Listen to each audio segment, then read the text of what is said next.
Socio-Economic Rights Institute researcher Thato Masiangoako joins us now for more on that conference. Thato, good to have you, and thank you very much for coming on this evening. On that score of the promotion, the protection, and the enshrinement of human rights as mandated by the Constitution, how would you score us in the aspect, for example, of taking government policy and the implementation efforts of those policies behind the needs of the countries most marginalized?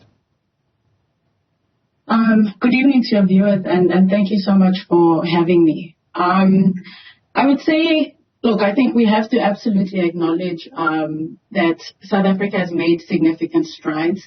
We've come a very long way. And have been incredibly progressive in advancing human rights for all who live in South Africa. But on your question specifically on implementation, I think many people would agree that that is exactly where our state is struggling. On paper, we have the laws, we have the policies, we have the regulations that should be doing a wonderful job, but of course they are nothing without real implementation. So for people in informal settlements, for example, there is a policy called the upgrading of informal settlements policy, but at least our experience has been that the state is really struggling with implementing it. And at the same time, the state is also sometimes at odds with itself.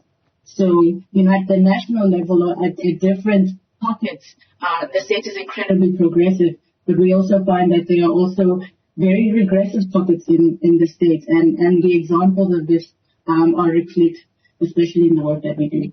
Yeah, we'll unpack that a little bit more. So, is it your feeling, let's compartmentalize them first. Let's talk about housing and security of tenure protection, right? Is it your contention that government is paying lip service to the constitutional mandate when it comes to the provision of adequate housing? It's a yes and no. It's a yes and no answer.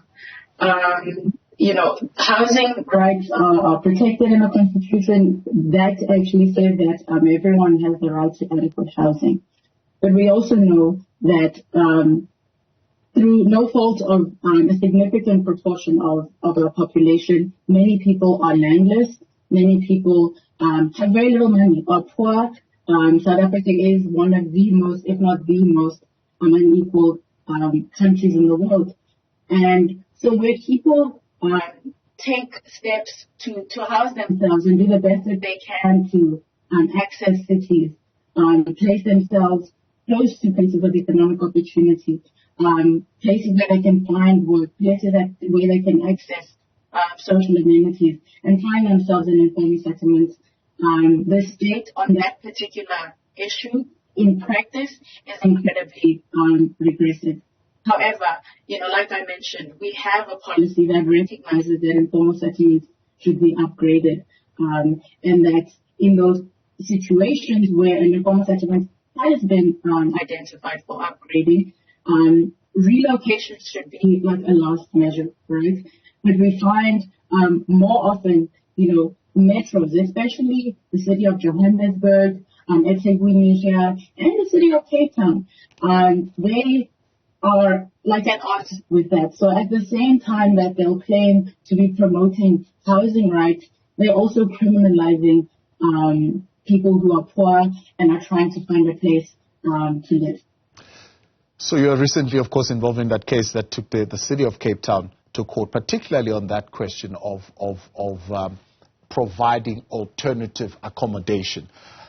What do you think is the gap there? Where is the gap between the law and the implementation?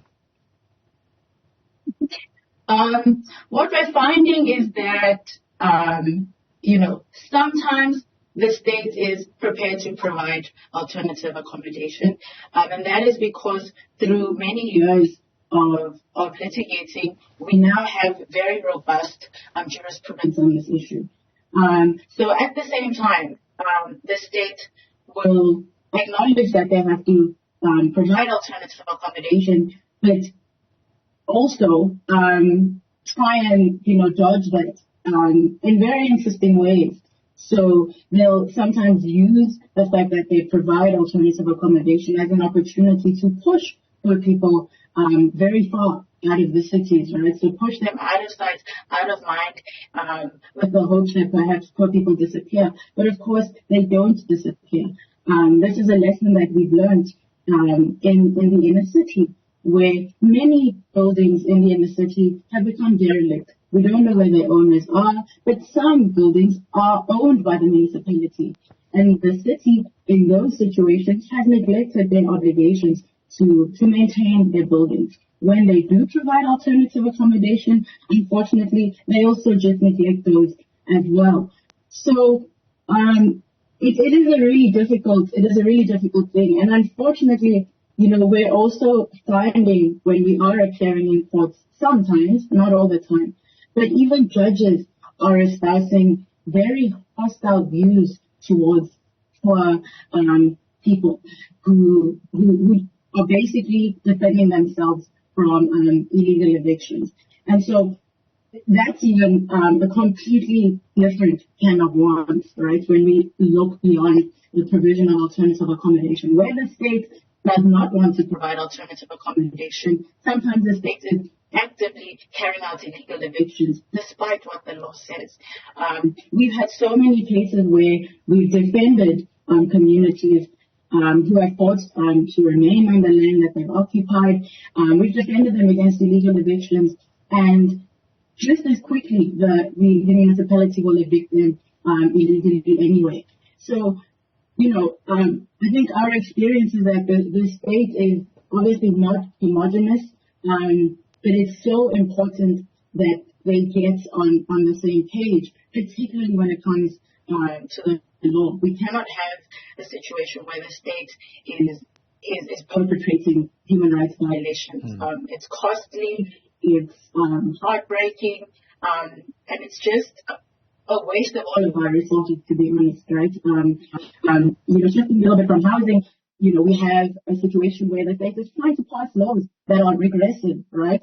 Recently, the Department of Home Affairs put out the white paper on citizenship, immigration, and refugee protection, and in it, there are threats of withdrawing from conventions that we have signed on to, right? So, we sit at a crossroads where South Africa really is at risk of undoing so many of the important gains that we've had. And even that example on immigration rights, you can find the same examples in housing, where we've had to respond to proposed pieces of legislation and amendments that are trying to roll back the rights of landless people in a country where the majority of the country was dispossessed of land.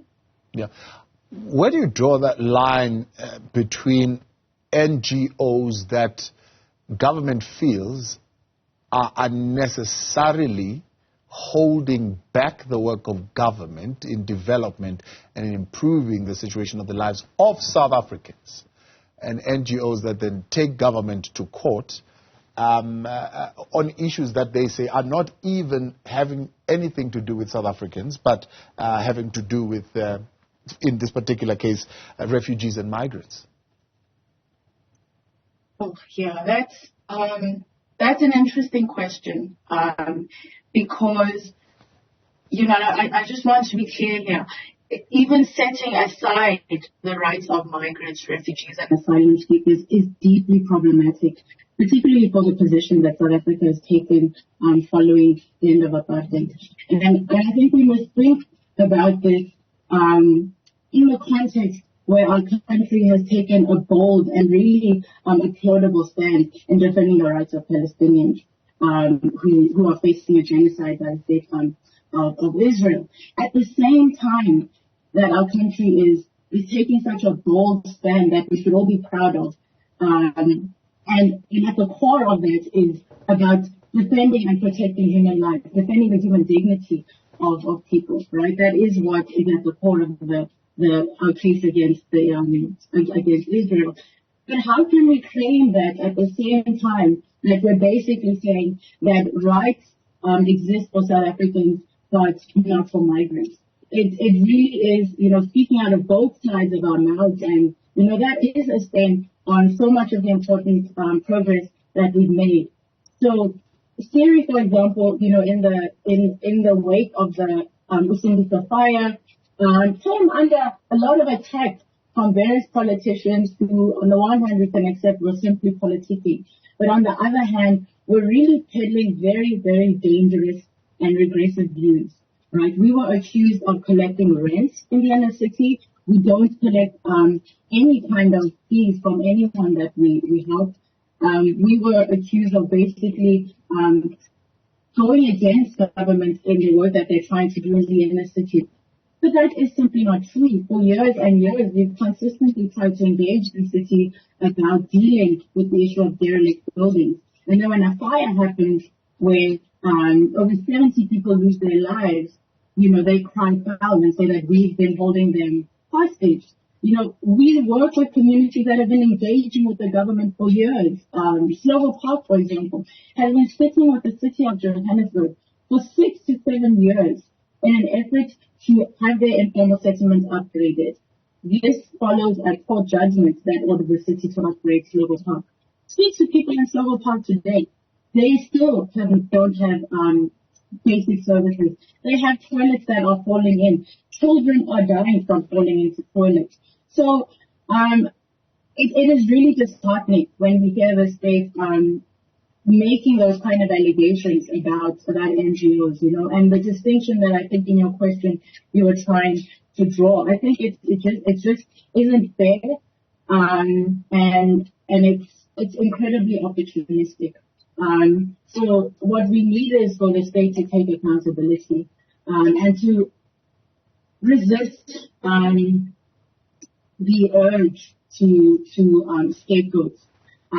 Because while it may be migrants today, tomorrow it's a different group, and that's something I think that we're learning from the developments in international relations. We're seeing that at the very basic level, things that we thought were agreed upon, right? The right to life, the human dignity of people. Those are things that are increasingly coming under attack. I'll stop there. Thato, appreciate your time. Thank you very much for coming on. Thato Masiangoako, researcher at the Socio-Economic Rights Institute.